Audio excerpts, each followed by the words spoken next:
So here at camp, it would have to be my AIDS summer. I was a proud Reg-Aid of 1988, and there were 18 of us that lived in the AQ at Chimney, and it felt like a very pivotal summer where I was no longer a camper, but I wasn't really staff yet, and it was this unique opportunity to bond with 17 other young women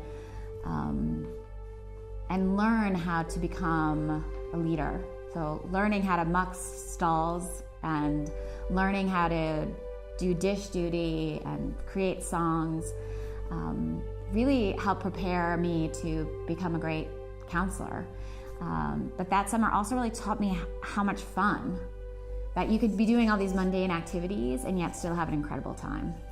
And I think I learned from that the energy, the positive energy that you put into your work really ends up making the work that much more fun. So again, dish duty was probably one of the most popular activities as an aide, even though it's the grossest activity, but you're with your friends. And so it just sort of taught me that work doesn't have to be a drudgery. It can be really fun.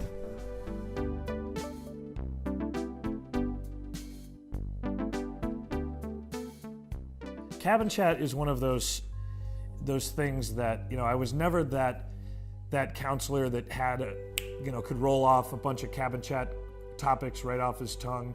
I guess one that I remember a counselor doing with me when I was a child that I then subsequently did in all the years that I was a counselor was a very simple question, and often best done in the open air, in the middle of a field, laying down in your sleeping bags and looking at the stars. And the question was, what mesmerizes you? And I think for kids at that age, and I was a frontier counselor most of the time, and so they were 11, 12, maybe 13 years old. And I always felt that they were right on the edge of being mature enough to really chew over a complex question, but also young enough and creative enough that they could really come up with some amazing responses. The Ranger kids often, start to become a little coy and more concerned about being funny and witty in some of their responses. But and that question, what mesmerizes you, always, clearly there were some kids that would immediately look up to the cosmos and talk about, how infinitesimally small we are relative to the universe. But a lot of kids would talk about very simple things like, it mesmerizes me how hard my dad works at his job, or how my mom has been able to raise myself and my siblings after my parents were divorced, or how my friend at home is struggling with leukemia and is so strong and is able to put on a brave face every day and come to school when we know he must be feeling terrible. And there were always some answers in that group that just totally blew me away. But I learned as a camp counselor that a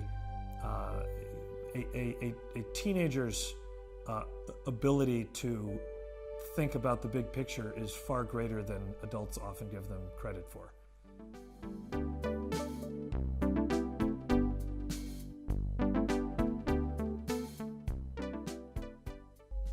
Over the years, I've had a chance to, Tracy and I have had a chance to make it possible for boys to come here and to be here.